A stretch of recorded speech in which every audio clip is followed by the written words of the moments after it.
Dadhansin jedha dhaqeetan ture inni waasiidhaan bahee malee qulqullaa'ee hin baaneeti bakka buru waamneetu waan hundaa gaafannaa daa'ima kiyya akkasii fiduu goonaa naan jedha. Wayne ilmoof haadha addaan baasanii akkana dhamaasanii wallaahi rabbiin sodaatu qoyi uummanni sun. Qoyi biyya san keessa namni seerri hin jiru biyya san jaarsi biyyaa hin jiru namni waliin saalfatu wagguu daa'ima wal jala dhossanii akkana warrarraasan jechuudha. Amma dura mucaa takka inni maqaas imaansa ilmoo jala dhossanii maraachaa turan jechuudha. Subhaanallah aadaa akkam ilmoo haadha jala dhossuun kun aadaa biyya kamiiti dhugaa rabbi. Caaltuun dhugaa rabbi nama mararti dhugaa rabbi maaliif nama mararti ni fakkaata. Nam ofii waa takka murteeffachuu hin dandeenye miskiina rabbi aboo rabbii si hamdha wallaahi ilmoota hantibeessillee rabbii walitti sinaa qabu. Mee sagalee si waan garaa nama nyaatu irraa dhagaa asuma muna caaltuu deemaatiif hordofaa ijoollee teenya liinkii azala isinii kaaya lakkoofsi isiillee azala jira lakkoofsi isiillee azala isinii kaaya namni gargaaruu barbaada namni rabbii isinii laaffise humna isinii ta'e waan dandeettanii mucaa kana bira dhaabbadha dhugaa rabbi. Mee sagalee isiniif isin deebisaa waa isin jettu irraa fumaarra dhagaa. Kiyya kana bira geessu abdiin qaban isiniin jedha hordoftootaa fi kabajamtoota kiyya rabbi wajjiniin bakka du'aa himu keessan abdaddaa du'aa naa godha isiniin jedha hordoftoota. Ani rabbii kiyyaa kan jedhu rabbuma sodaatu ilmi namaa kun dhalli namaa kun rabbiin sodaatu garuu hanka yoo miidhaaf hagana wal darara garuu mucaan kun nama islaamummaatti dhiyeenna kana dhufe. Sanumallee hin laalu uummanni kun biyya san namni hin jiru qoy namni namicha san qaqqabu hin jiru jechuudha kalaas. Wallaahi yaa rabbii keessa sodaadha akkana waliin dararina wallaahi akkana waliin dararina dhugaa rabbii akkana waliin dararina wallaa wal dararuun tun qalbii nama cabsite haadhaaf inni gaafa addaan baasan akka diinaati wallaalchisan yaa rabbii keessa sodaadha ijoolleetiin rabbii keessa sodaadha wallaahi. Mee caaltu akkasiin dararamaa jirtu laalaame. Hagumsiin dararamaa jirtu laalame mana kaanii baatu mana kaan seetti nama bira kaanitti nama kaan bira deemti nama achi keessaa hin qabdu nama isii gargaaru hin qabdu nama isii hirkootu hin qabdu maal qaba garuu dottuma dhiistee Itoophiyaa sanuu galte dhugaa rabbii osoo isii ta'e jechuudha. Rabbiin horii akkasii kana nama takkaafuun kennini dhugaa rabbii ilmootii fudhee galee ilmootii maatii dhiifadhe biyya namaa deemee ilmootii guddifadha. Wanni akkana isa namicha isa wajjin mataan na dhukkubuuf hin jiru jechuudha. Dhugaa rabbi maalidhaaf intalli kun ijoolleedha. Daladdullee nama dalaguu dandeettu. Kanaaf wanni akkanatti biyya namaa san keessatti isii dararuuf hin jiru. Dhugaa rabbi karaan jiraate taanaan karaa biyya kiyyaa galee ilmootii maatii kiyyaarra dhiifadhe. Ilmootii guddifataa maatii kiyyaallee harkaan gargaaraa jechuudha. Eeyyan isiin maatii isii mana amantaa biraa hordofu tarii jaalachuu dhabuu danda'an. Ta'ullee hanga fedhallee yoo ta'e jechuudha dhalli dhala jechuudha. Dhugaa rabbi hanga fedhallee yoo ta'e ilma ofii baddu jedhanii ofirraa hin gatan jechuudha. Haa jibban malee jechuudha. Ilmoo isa ilma guddisaniif akkana isa wajjiidhaan mataan nyaatamuu isa wajjii asiif achi jechuun kun wallaahi ilmoo sanillee qilleensarraa hambisaa ilmoo sanillee akkasiin tasgabbooftii hin guddanne godha. Mee sagalee siitii sin deebisanii dheeradheen. Akka oduun naqaqqabaa jirutti ormaas keessa akka oduun naqaqqabaa jirutti dullatti haraba wayii kan ilmoo hin qabne wayii ishiidhaa daa'ima kenneetu salaamu. Wayne haadha caalchisaniitiin jechuun haadha caalchisanii ilmoo kan kee abbaa akkam garuu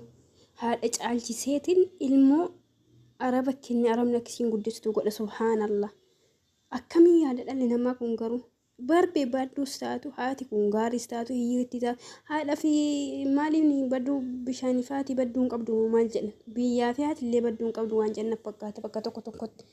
Wallaahi isima akkana jibbitan kanatu ilmoo saniif haadha.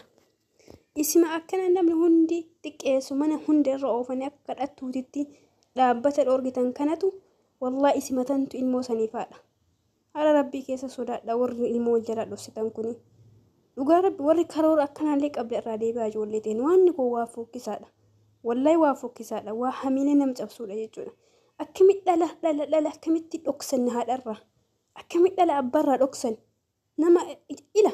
namni walii bu'uunuma jiru bara jaarsaaf jaartii miti arraba fi ilkeenuu waluma cafallaqaa walti guyyaa kana jechuudha. Akkasuma waliin jiraatan. Ana haadha abbaa manaa kiyyaa walalee yookiin ati haadha manaa kan keetii wal lolteedhaaf ilmoo wal jalaa dhossuuni wallaahi aarii san cabsachuu osoo hin taane ilmoo san dararuu ilmoos akkasiin tasgabbiin hin guddifne ilmoo waan beektuu siin jetti isni fakkaata bara moo jaarsaaf jaartiin tokko ijoollee bira wal lolan dhugaa rabbi ilmoo waan beektuudhaan ijoollee bira wal lolan garuu ilmoo sun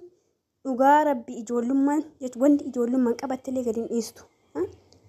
abbaan kan kee haadha kan kee yoo bira siin lole jechuudha oduu ati bira jirtu siin lole hin dagattu abadan wanni sun sammuu keessaa siin tar gaarummaallee yoo dalage akkasuma jechuudha ilmoo waan beektuudhaan kenna tokko gowwaan haadha faa ilmoo bira dhahee rukuta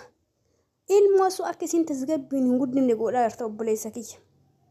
ilmoo suni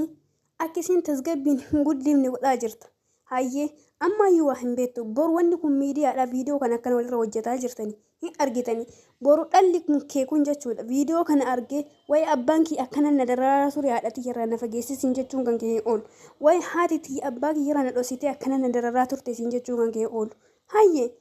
carraa akkana boru ifatti wanni isin daladdan kun miidiyaadha ifa boru kanarratti akkamitti dhala jidduu keessanii darartani waliin taane miti addaan baa gidduu keessan ilma guddifadha wanni wal dararaniif hin jiru anama ijoollee keessaa jiru warra miidiyaa addaan bahe kana keessa reediidhaa fi zeenaba hedduu dinqisiifadha dhugaa rabbi maal isiniif fakkaate guyyaa tokko ilmoo na jalaa dhossiteedha himatee hin beekun illee isiin illee guyyaa takka ilmoo na jalaa dhossee jiraa jettee himattee hin beektu yaada dhimmi isaanii walaa dhabsiisu malee gidduutti ilmoo guddifataa jiran jechuudha nagaadhaan tasgabbiidhaan jechuudha ilmoo isaanii sun gidduutti gammachuudhaan guddataa jirti jechuudha kanaaf ijoollee teen warri kaayyoo ilmoo wal jalaa dhossuu qabaattan warri abbaa manaa jalaa ilmoo dhoksu amma mucaan takka dhiyoo kana waa'ee kanarra hojjedheen dhuftee na arrabsite keessaan jechuudha dhuftee koomentiidhaan na arrabsite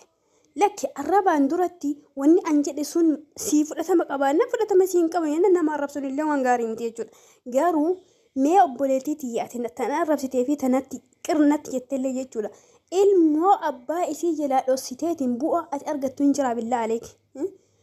bu'ammaa ati ilmoo dhoksitee argattu yoo jiraatte eeyyan dhoksiitiin bu'aasa argadhu garuu bu'aata kan qabu ilmoo kan keessan irratti miidhaa ilmoo kan keessan irratti sammuu ilmoo kan keessan irratti akkasiin tasgabbiin hin guddifne yoo ta'e malee wallaahi abbaa jalaa ilmoo dhoksitee jechuudha abada ilmoo kan keessan tasgabbii inuma hin guddanne jechuudha obboleettii tiyya ati na aaruu baadhu sun rakkoo hin qabu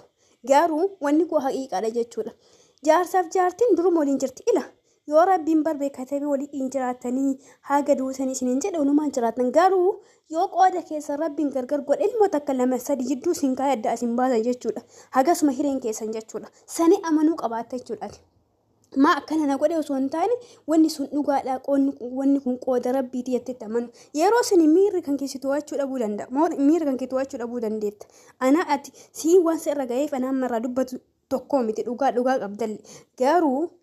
wanni ma fedhallee yoo ta'e ilmoo kan keetiif jiraachuu qabaata jechuudha ilmoo kan keetiif jiraachuu qabaata ilmoo kan keetiif jiraachuudhaaf abbaa isiitiidha ilmoo wal agarsiisu